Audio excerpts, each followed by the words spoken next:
Alors là, voilà, là ça fleurit. Là, du coup, il va falloir courir vite pour aller porter le micro partout. Ah, le micro arrive. La même loi qui nous supprime ce concept contre lequel on se bat tous depuis longtemps de nuisible modifie un article fondamental du Code de l'environnement qui est l'article L110.1. Cet article L110.1, c'est l'article d'ouverture du Code de l'environnement. Il a une force symbolique, certes proclamatoire, mais symbolique très très forte depuis 1995.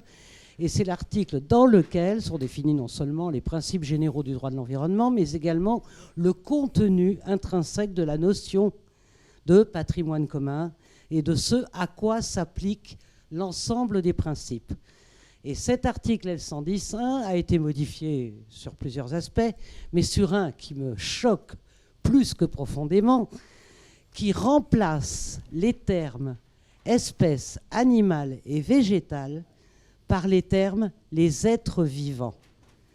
Alors autant il était permis de se questionner auparavant, quand on est spécialiste du droit de l'environnement, sur le fait de savoir si les espèces animales incluent l'homme, l'incluent pas. Bon, c'est une question plus que de philosophie, de croyance ou de ce qu'on veut. Mais les êtres vivants, pardonnez-moi, ça me semble viser tout à fait directement les êtres humains. J'ai lu les débats parlementaires, je n'ai pas assisté aux débats évidemment, je les ai lus et c'était très clairement la volonté du législateur que d'incorporer l'homme pour assurer ce rapprochement entre la nature et les êtres vivants. Peu importe, sauf que, comme cet article est proclamatoire, qu'il introduit les principes généraux du droit de l'environnement, il est applicable à la totalité du droit de l'environnement, et même bien au-delà, puisque le Code de l'urbanisme fait référence à ces principes généraux, que d'autres codes aussi, mais le Code de l'urbanisme en particulier, et qui se réfère à ces principes généraux. Ce qui veut dire que si le droit de l'environnement a été créé au départ, c'était précisément pour s'occuper d'autre chose que de ce dont tout le reste du droit s'occupe. Le code de la route, il n'est pas pour régir la faune et la flore. Un peu, si. Le code de l'environnement, il a été vraiment créé pour s'occuper de ce qui n'était pas l'homme. Et maintenant, voilà que l'être humain est replacé au cœur de la problématique environnementale. Il n'en a jamais été exclu, on est bien d'accord. Puisque vouloir protéger l'environnement, c'est aussi protéger contre les méfaits. Je pense qu'on a compris votre c'est le premier point qui est quand même très étonnant parce qu'on est vraiment... Alors, on est dans une réanthropose... J'arrive pas à trouver le mot. Anthropisation du droit de l'environnement complet. Alors, la réponse de Geneviève Gaillard sur ce point. Elle va être relativement brève. Ah, pardon. Elle va être relativement brève parce que... évidemment, l'homme fait partie de la nature et on doit aussi le considérer comme un être vivant, mais ce n'est pas lui qui est dans le Code de l'environnement au cœur de nos débats. Et je vous signale que, alors, il y a eu effectivement beaucoup de débats sur le sujet. Vous savez comment se fait une loi aussi, il faut trouver des compromis. Et que trouver des compromis, ça se fait sur un article, sur un autre article, etc. etc. Et donc, il a été retenu tout cela pour pouvoir avancer aussi dans un certain nombre d'autres domaines. Non, pardon, on va pas poursuivre sur ce point-là. Non, mais littéralement, ça veut dire qu'il est interdit de détruire les êtres humains. Madame, ce point nous éloigne de la question des nuisibles. Alors, si vous avez une question ciblée, là, c'est vrai qu'on a une députée sous la main qui a contribué à la rédaction de la loi. C'est vrai que c'est tentant, mais c'est pas le sujet. Alors, allons-y. Vous n'avez pas compris ma question, c'est pas très grave. Pardonnez-moi. La deuxième question, c'est comment aller jusqu'au bout de votre démarche en ce qui concerne la suppression du mot nuisible et son remplacement par une autre locution, dès lors que le ministère de l'Environnement, qui a parlé ce matin, qui s'est exprimé, ne nous a pas vraiment donné l'impression de vouloir effacer ce terme de son vocabulaire, ni mettre en œuvre les dispositions réglementaires qui sont indispensables. Parce que je pense que vous n'avez pas voulu vous arrêter au symbole de la suppression du mot nuisible, mais également à la suppression du régime qui l'accompagne. Et là, ce qui nous a été dit ce matin, c'est qu'on nous a expliqué comment il fallait détruire les nuisibles. C'est tout ce qu'on nous a expliqué. On ne nous a absolument pas dit qu'on allait s'y prendre comme si, progressivement ou pas, pour effectivement donner suite à la volonté du législateur. Geneviève Gaillard, votre réponse. Elle va être aussi extrêmement brève. Quand les députés font des lois, ils essayent aussi de voir comment avancent les décrets d'application, etc., et la réglementation. Donc il y a des choses qui relèvent effectivement de la réglementation et d'autres qui relèvent de décrets. On n'est pas toujours les maîtres de tout cela. Nous, notre capacité, elle est de faire la pression auprès des ministres concernés. Et dans cette loi biodiversité, on a fait la pression jusqu'au moins le mois de décembre sur des articles qui n'étaient pas ceux-ci. Parce qu'on se rendait compte de la nécessité d'avancer au regard du contexte dans lequel on est. Et il n'était pas question de laisser passer un certain nombre de décrets au-delà du mois de décembre. Donc voilà, mais vous savez, sur les sols, on peut avoir aussi beaucoup de choses à faire. Sur les paysages nocturnes et diurnes, il y a aussi beaucoup de choses à faire. Et à mon avis, le ministère de l'Environnement, alors bon, on va espérer qu'on aura des gens sensibles à l'écologie dans peu de temps quand même, mais sinon ça va certainement rentrer aux oubliettes. Et c'est bien pour ça qu'on a voulu faire la pression sur des choses qui nous paraissaient en hiérarchie plus importantes que d'autres. Voilà. Ça ne veut pas dire que c'est pas important, mais voilà. Merci Madame Gaillard. Monsieur. Oui, j'ai entendu M. Chevron dire que les Roger Cans, journaliste, oui, pour l'enregistrement, a dit que les perdrix grises étaient bouffées par le renard. Moi, si je sais que dans la campagne où je suis, dans la Sarthe, s'il n'y a plus de perdrix, plus d'alouettes, c'est pas du tout le renard, c'est le maïs. Et le maïs, comme le maïs en Alsace pour le grand hamster, c'est le maïs qui est la plante invasive. C'est pas la chasse ou quoi que ce soit. C'est vraiment...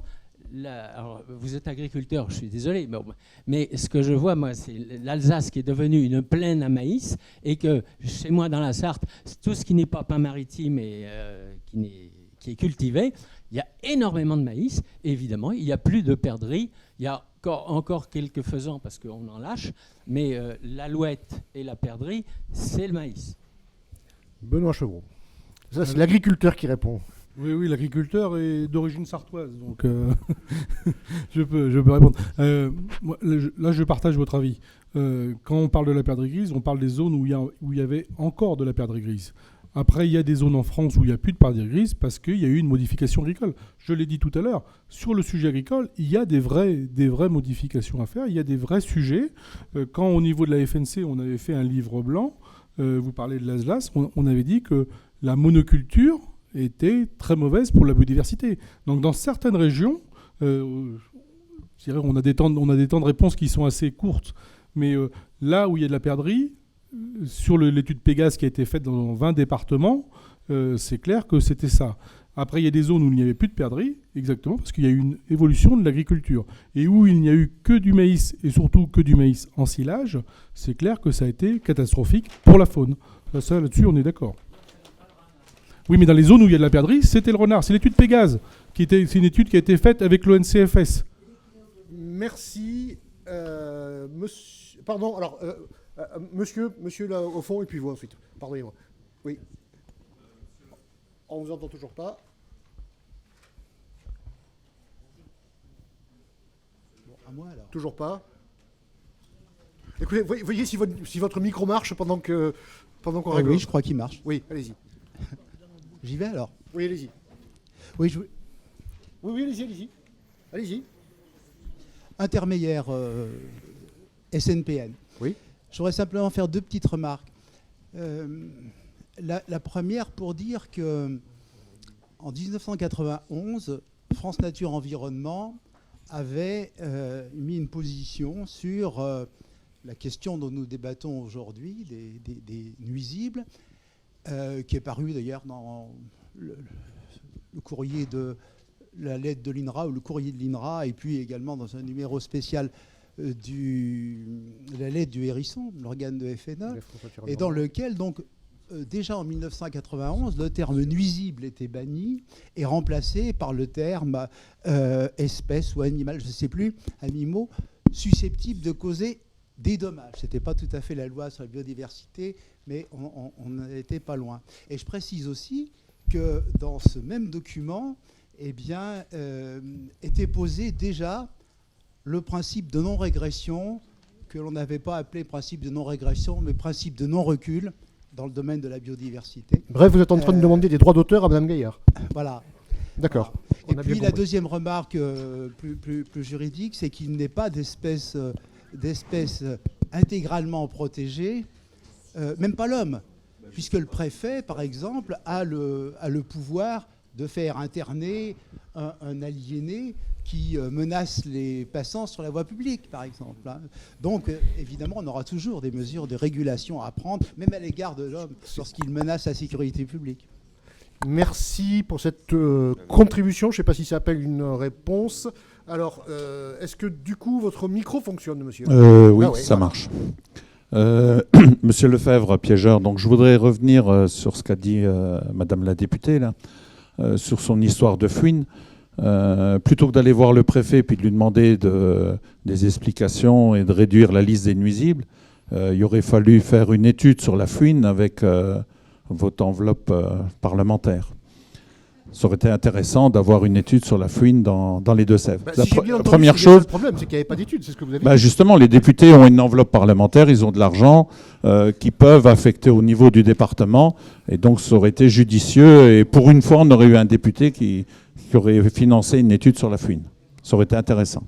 C'est la première partie. La deuxième chose que je voulais lui dire, du travail de la loi sur la biodiversité. J'ai eu la chance d'assister à une séance à l'Assemblée nationale, j'ai été invité, sur la loi biodiversité, un travail colossal mené par nos députés. Et le jour-là, il y avait, outre Ségolène Royal, il y avait 14 personnes dans l'hémicycle. Et je me demande si les députés, ce n'est pas une espèce en voie de disparition.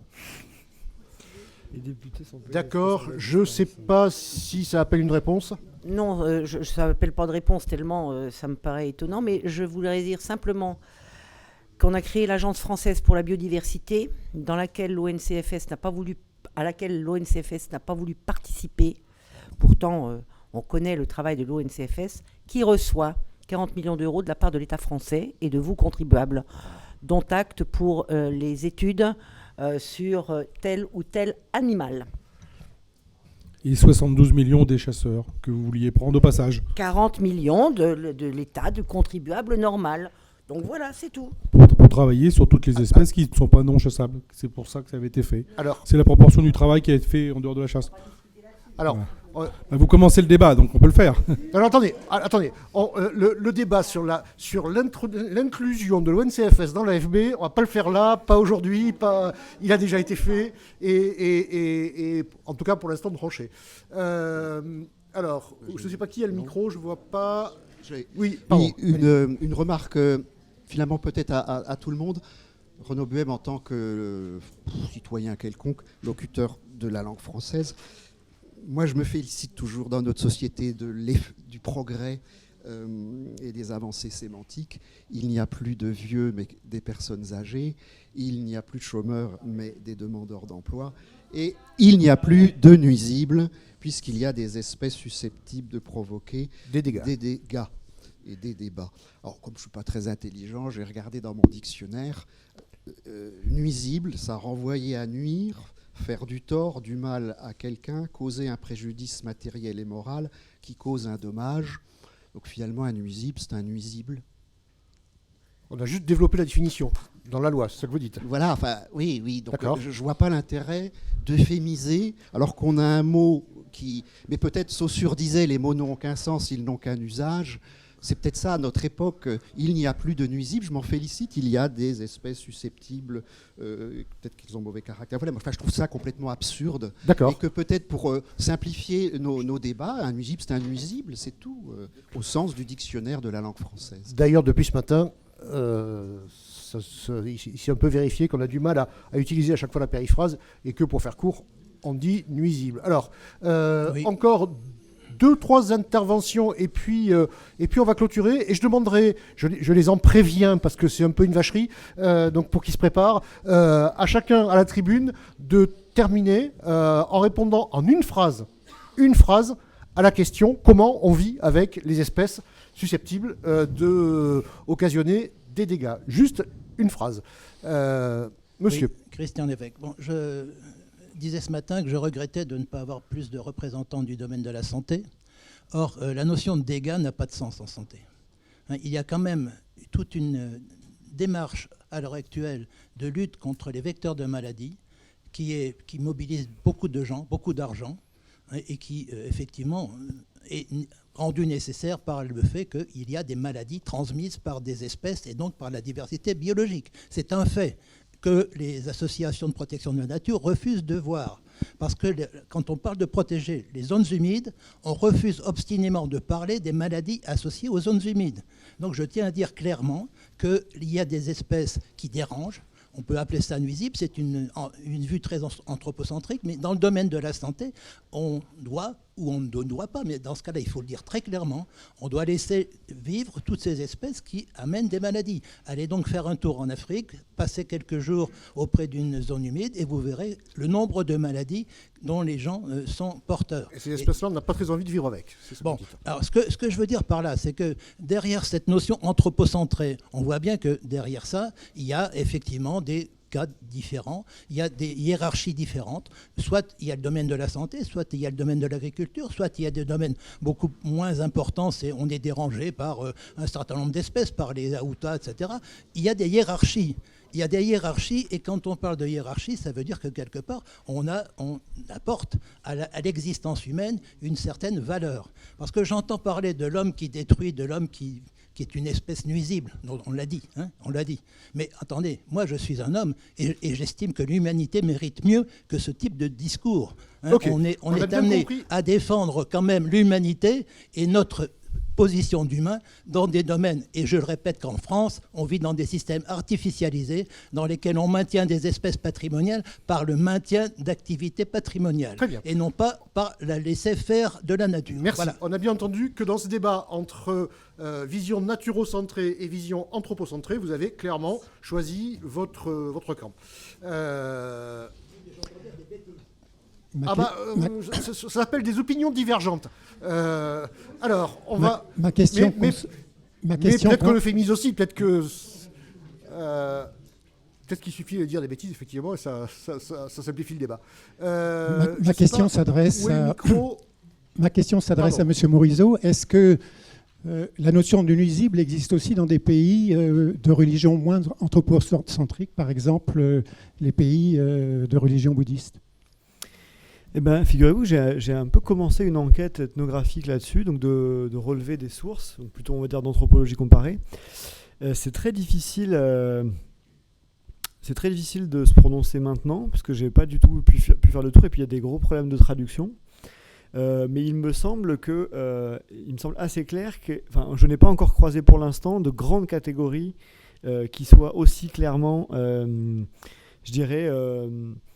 vouées à qualifier un certain type d'espèce d'abord, et qui, en tant qu'elle serait nuisible à certaines activités humaines, mériterait strictement et nécessairement d'être détruite. Donc voilà, une catégorie sous une forme aussi générale et avec des implications aussi directes, ça me semble peu clair. Après, il faut vraiment voir, et l'état de la science n'est pas clair là-dessus. Par contre, juste un point là-dessus, ce qui me semble très intéressant, c'est que ce genre d'enquête révèle la dimension complètement ethnocentrique de ces classifications. Moi, j'ai beaucoup travaillé sur le loup, et alors sur le loup, il y a vraiment des cas fascinants. Le plus spectaculaire, je vous le dis en une phrase, c'est certaines cultures du Japon agricole, dont les moyens de subsistance reposaient essentiellement sur la riziculture, se retrouvent, on voit dans les textes, à formuler que le loup est un okami, c'est-à-dire un grand dieu, un dieu positif. Il y a une extraordinaire valorisation du loup dans ce genre de contexte. Et donc, en fait, pendant quelques temps, on se demande, mais c'est bizarre, jusqu'à ce qu'il apparaisse assez clairement que dans leur pratique, ils mettaient de la viande, par exemple, ou des appâts au milieu de leur riziculture pour faire venir les loups et pour les faire sortir des forêts et les attirer au plus près possible des activités humaines. Alors on se dit, il y a un problème dans cette histoire. En fait, assez vraisemblablement, les loups étaient un allié de ces pratiques agricoles, puisqu'il n'y avait pas de pastoralisme qui pouvait produire des animaux attaqués, et que par contre les loups protégeaient les rizières contre les cervidés qui étaient susceptibles de les ruiner.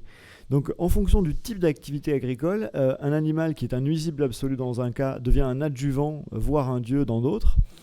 Et là, ça nous force en fait à nouveau désessentialiser cette notion de nuisible. C'est pas du tout, pardonnez-moi, je pense que ce n'est pas du tout un problème d'euphémisme, parce qu'il y a des enjeux assez puissants dans les mots, surtout dans le droit. C'est pas, pardonnez-moi à vous que je vais l'apprendre.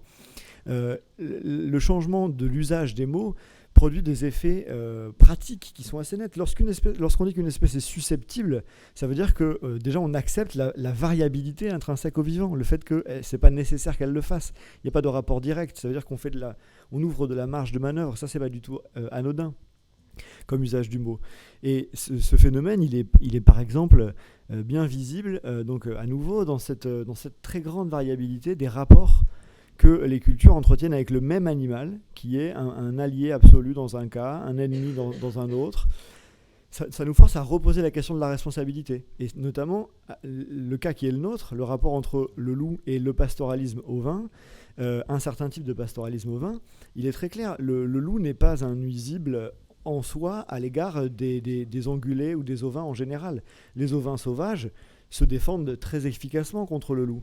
Mais il y a 6000 ans, la tradition pastorale a pris les mouflons sauvages qui étaient les ancêtres du loup, elle les a déplacés dans les plaines, elle les a privés de leur capacité de défense, de leur capacité de fuite, et ensuite, fatalement, elle en a fait des animaux qui sont devenus mangeables par le loup.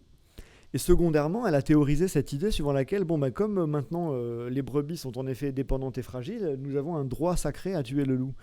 Mais il y a et un devoir de les protéger. Et un devoir de les protéger. Il faut quand même pas oublier la première partie du raisonnement dans cette histoire. C'est ce qui était dit tout à l'heure sur la question, maintenant qu'on a commencé à artificialiser la nature, il faut continuer jusqu'au bout, on est coincé par ça. Et c'est la même chose que j'entends dans le cas du loup en disant, maintenant qu'on a rendu les brebis dépendantes et fragiles, on a le droit de tuer les loups, et sinon ils les mangent. Je pense qu'il faut vraiment pas oublier cette histoire longue, elle joue un rôle important et elle nous force à questionner nos responsabilités. Je dis pas qu'il faut laisser les loups faire, absolument pas. Mais je dis juste qu'on peut pas dire qu'on a un devoir sacré de les tuer parce qu'ils mangent nos brebis, dans la mesure où c'est nous qui avons fait des brebis qui sont extrêmement fragiles à l'égard de la prédation. Il faut assumer nos responsabilités historiques, même si elles reviennent à quelques siècles ou quelques millénaires. Ok. Alors, Baptiste, tu as la parole. Garde-la pour une phrase. Ah oui. Comment on vit avec les emmerdeurs ? J'ai trouvé une phrase. Lisez mon livre. Non, je plaisante. Ça répond au loup, mais pas au reste. Parce que négocier avec le loup, quand on a lu, on comprend un peu ce que tu veux dire, mais négocier avec la Jussie, par exemple, ou avec... là, c'est quand même pas si évident. Non, c'est très difficile. Mais alors là, en une phrase, c'est vraiment un traquenard, parce que je sais pas comment je vais pouvoir faire. Je préfère laisser la parole à mes éminents collègues. Ça, c'est lâche. Ça, c'est la lâcheté du philosophe. Geneviève Gaillard. Non, mais alors, donne-moi 2 phrases, si tu veux, j'y vais. Ouais, c'est vrai que c'est compliqué de répondre à une question comme ça en une phrase. Moi, je pense effectivement, il faut arrêter de considérer la nature d'une façon anthropocentrée. Bon, ça, c'est le premier point. Et donc, dépasser tout ça pour avancer. Mais plus précisément, je crois qu'on doit pouvoir développer des protections au cas par cas, de manière territorialisée, à condition, alors en agriculture, en matière de pêche, de chasse, etc., à condition de pouvoir intervenir dans un cadre bien précis qui pourrait être dicté par l'État. Sinon, on risque effectivement de voir disparaître encore plus d'espèces et de voir des abus et des excès encore plus importants. Donc voilà. Merci François Moutou. Alors ma phrase est la suivante. Je les regarde, je les écoute et je leur parle. Jean-Philippe. Comment font les espèces sauvages, nuisibles ou pas, pour vivre avec une espèce dominante, l'homme, qui n'a de cesse de les détruire ? Benoît Chevron. La nature ordinaire est extraordinaire. Grâce ou à cause de l'homme, je vous laisse juge. Mais dans tous les cas, l'être humain y a sa place avec ses activités, ses différentes activités. Merci à tous. Merci pour la qualité de ces débats.